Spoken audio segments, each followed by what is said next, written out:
Welcome to Cheques and Balances. I'm Michael Vincent. This is James Blair. And this week we have David Boyle joining us again to talk about our top 5 mistakes that people make moving into retirement.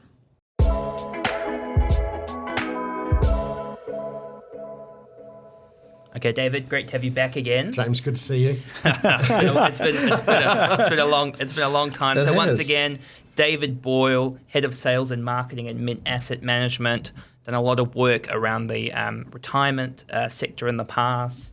Editor, man of the people, so many other music accolades. icon. Yeah. Music icon. Wow, yeah, Exceptional sideburns. for those watching on podcasts and can't see them, we haven't even addressed Mike's mo.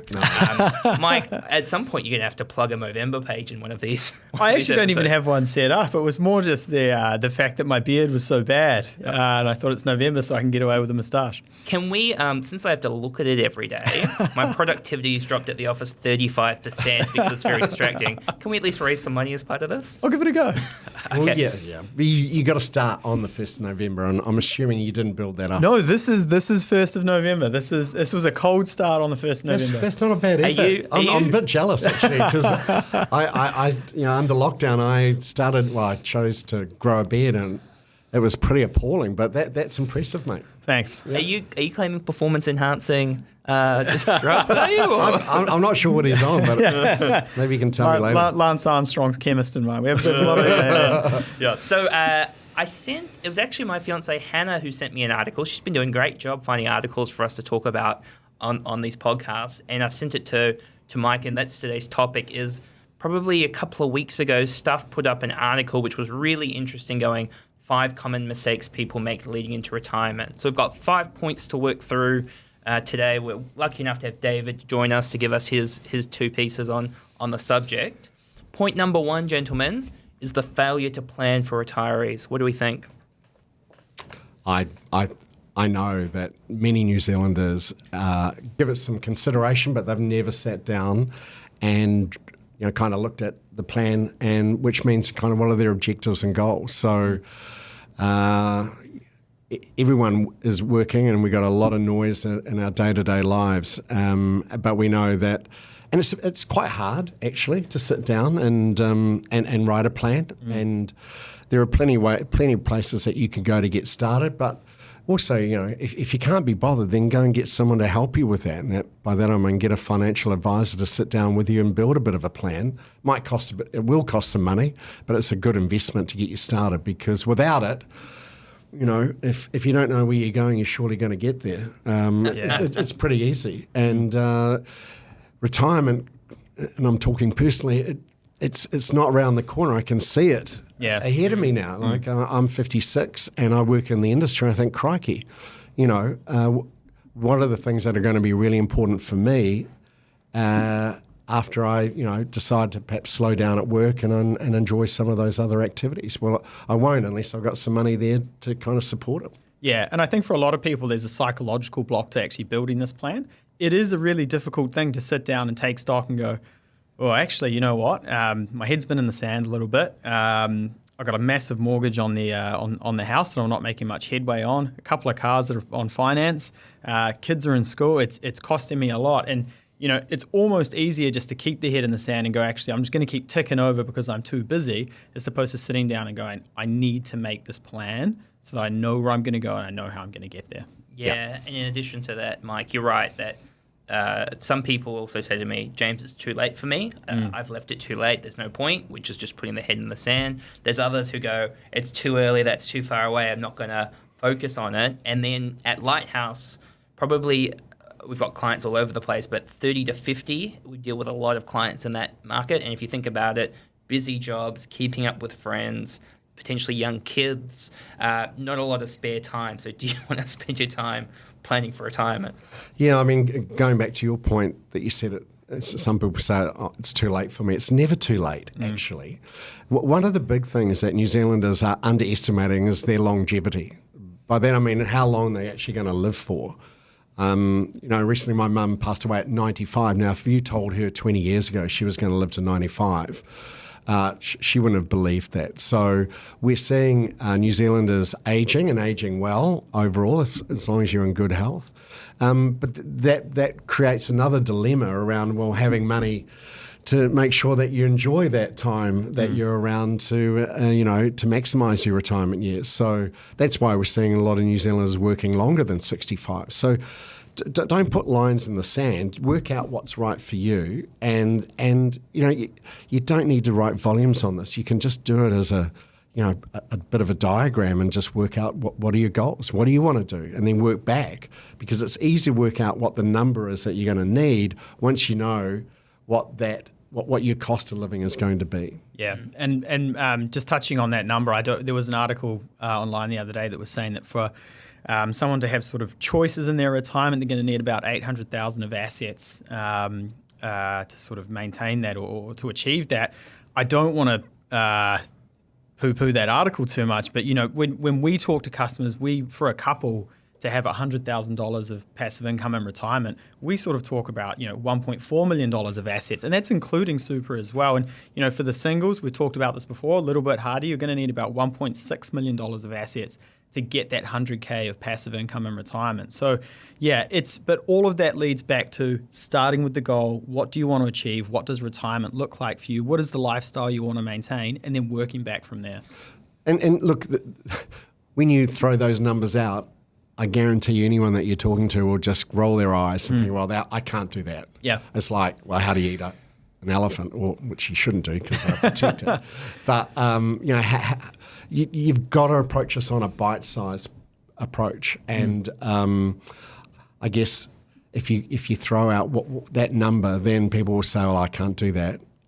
Well, they could, perhaps, depending their life and stage and what their potential income growth is going to be in the future, because they're just looking at what they're doing today. So, never is... it's not an option. I think you've just got to work out what you can do at any stage in life, and the earlier you start, the easier it is. But as you said, James, life's noise gets in the way, and it becomes a massive distraction, and it gets too hard. So we've got to find ways to make it easier for New Zealanders to work out their retirement plans. Yeah. So make sure we're writing those goals down. Make sure we're talking to a partner. Make sure you're talking to a financial advisor and getting that plan in action. Point number 2, Mike, this is probably going to hurt your soul. Too much money in property. What do we think? I think it doesn't exist, James. I don't know what you're talking about. No, look, Kiwis have, call it a healthy or an unhealthy obsession with property. And property is a really good asset class to help grow your wealth and get you into a really good financial position. The obvious benefit there is using the leverage, right? It's using the bank's leverage to really help grow. Not always the best asset moving into retirement. We've talked about that before. And also not having diversification outside of property can also really impact your progress to sort of building those assets for retirement as well. David, I'm very keen to hear what you have to hear on this subject. So I have been an incredibly well-served recipient of property, other than having a leaky home, which there'd be another story we could do one day, because I'd love to talk about that, but not now because it would bring me to tears. You're in a safe place. Yeah. For New Zealanders that have been in property, and even over the last 5 years, they've created wealth by doing nothing, actually, and it's about how do you unlock that growth. And then there's this chasm now. It's not like a ravine. It's like the Grand Canyon for those younger generation wanting to get into property. It's just incredibly hard unless you're getting it from mum and dad bank or you've won lotto. I think it's just very, very hard, and that's why we're seeing New Zealanders in later life getting into property, because it's taking so long to build up that deposit. House prices won't always be going up. Let's be honest. But what? I know, but it's done incredibly well for those that are in it and are looking in retirement. You can't sell a bedroom though, or it's not a gingerbread house like Hansel and Gretel where you can eat a little bit of your retirement income from it. There are ways that you could do that, but you may also want to unlock some of that capital by moving into a smaller property, or actually probably have to move to another province in New Zealand to really realise that capital gain, and that has social impacts. So, it's very difficult to say, I've got this great asset in my house or whatever, and I'll sell it, or I'll declutter and kind of go into a smaller property.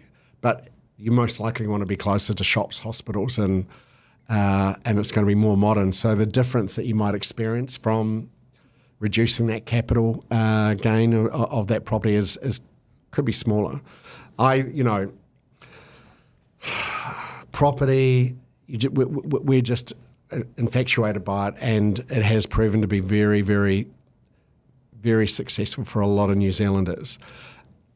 What will it be like in the future? I don't know. And I think you've got an ageing population in New Zealand, so there will be, maybe in time a bit of a glut because of the population that are, moving on, and we're not having as many babies, and we're not, building up our next generation. So a lot of it's going to be based on immigration, and that will drive demand perhaps. But there's a lot to wash through. So to me, your own residential property is your lifestyle choice. It's not an investment, but it has become one over the last 5 years in particular. Yeah, and I think when people are listening to, because advice is everywhere, especially around the property sector, is just think about a lot of people mistake luck for intelligence or success, and just because someone's potentially telling you they've got 6 investment properties and all they did was buy a house here and this sort of thing, and it works for itself and it's this magic thing.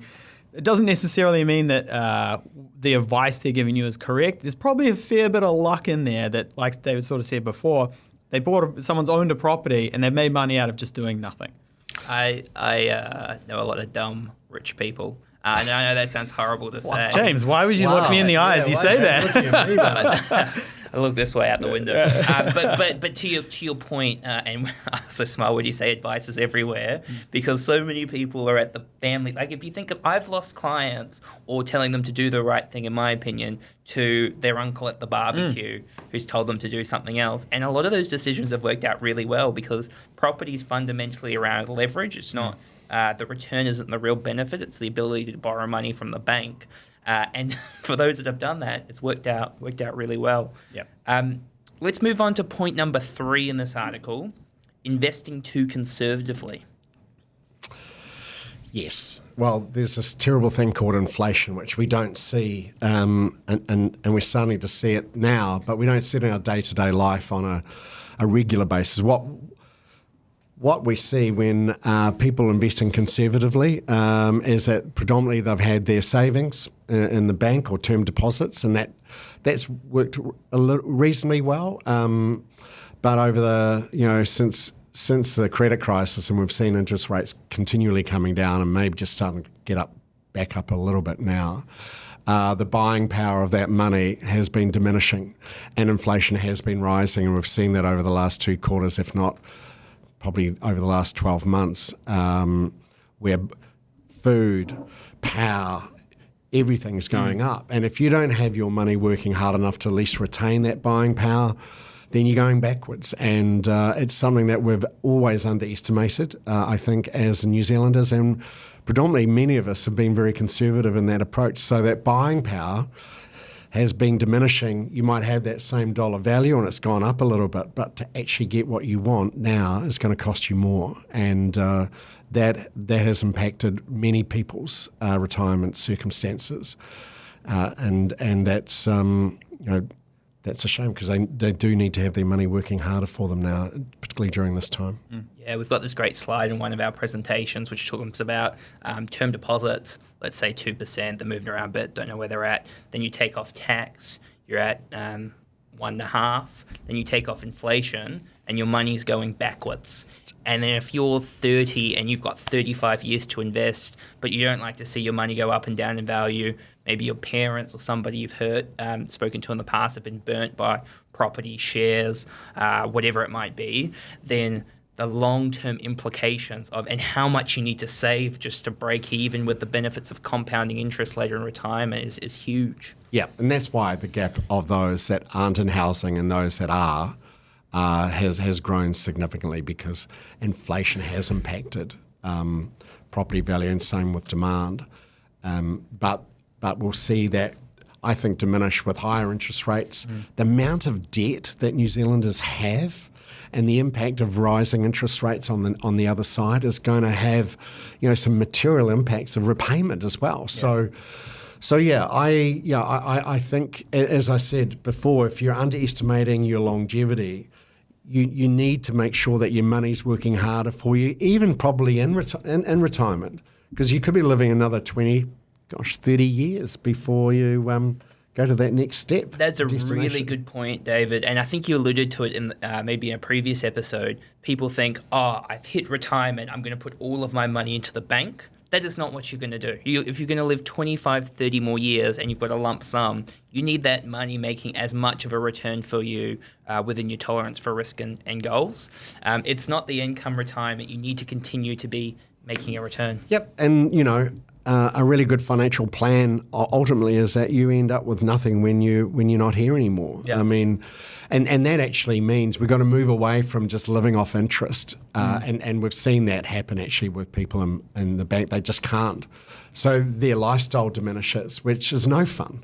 So we have to, and I'm talking not me, you guys are nice and young, but my generation, just made Gen X, not a baby boomer, I know, by 6 Definitely days. look Gen X. Yeah, well, act like a Gen X, maybe like a Gen Y even, is actually thinking about, I'm going to need to eat some of my capital as well as the return, but that means I need to have my money working harder. So getting an income and drawing down capital, your investment, unless you want to leave it to the next generation, it comes down to choices, and ultimately, the more options you have, the better your retirement years are going to be. Yep. That's quite impressive, David. You've got no notes in front of you, and you know point number 4. Oh, really? Straight into it. Yeah. So, Mike, what's point number 4?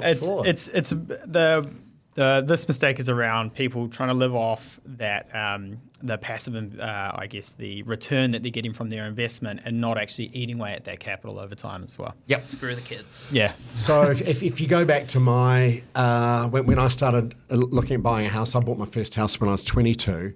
Interest rate for a mortgage was 18%, and it went up to 22%. How much was the house? I bought that house in Spraydon in Christchurch for $55,000. It was a villa.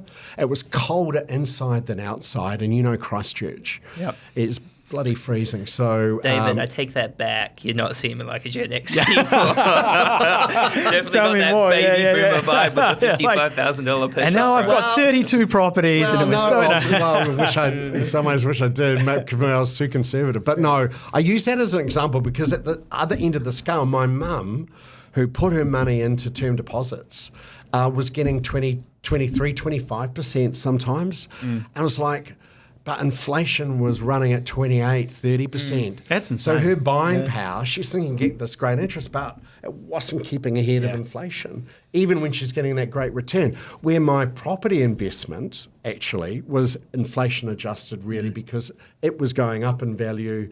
And I think if you look at that similar period, which was just straight after the share market crash in 1988 was when I bought my property, 89, sorry. Investing in shares then and where you are now, if you had a good portfolio, would be an incredible return compared to what you would have been getting in the bank. So inflation, even low inflation, if you're not getting a better return than that, then you're actually eating away at your capital value. So you do need to be mindful of that, and it will impact your well-being when you decide to retire. Yeah, the annual salary review when inflation is at 28% would be interesting. Wouldn't it? Totally. Yeah. So coming back to that point around making sure that you're not just living off the interest of your investments, but you're depleting the capital. The idea is that you're just going to need so much more money to only spend the return. While if you're slowly nibbling away at your capital over time, maybe you start with $500,000, $1 million, you spend the return plus the capital, you work out the day you die perfectly, and then the old expression, you leave the house for the kids or whatever, so they've still got something. If that's important to you, then that's fine. Yeah, cool. So I'm going to introduce number 5 because I always get accused of this. It's underspending in retirement. I'm not in retirement. I always get accused of underspending. So that's our 5th mistake that people make, is not enjoying the money that they've worked so hard for to build up, and actually, making sure you spend it. And James, you probably hear this a lot more than I do, but I hear it as well as people saying, I want to, got to help the kids, got to leave a legacy for the kids, all of that sort of stuff. It's probably a combination of things. Firstly, Michael, obviously you've paid no attention to your financial plan if you think you're underspending. we'll talk about that afterwards. I mean, for most Kiwis, it's in terms of the problem whether they overspend or underspend. The majority are in that overspending category, I'd say.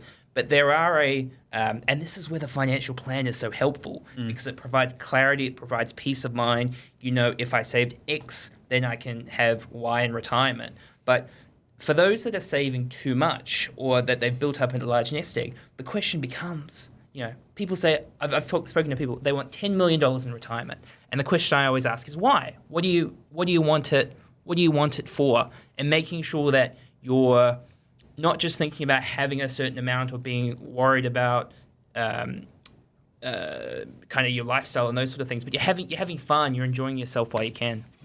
Look, every generation, and I go back to my parents, that they kind of came through the Depression. So that was their life experience. So they saw banks falling over. They saw people losing money that was traditionally from pretty safe environments. So their mum's view was diversification was putting my money in different banks. Yeah. Okay, so that was her life experience. And as we've gone through the generations, we know that those that went through the share market crash, and it was 1987, years and years ago, it's still been an impediment to those that experienced loss.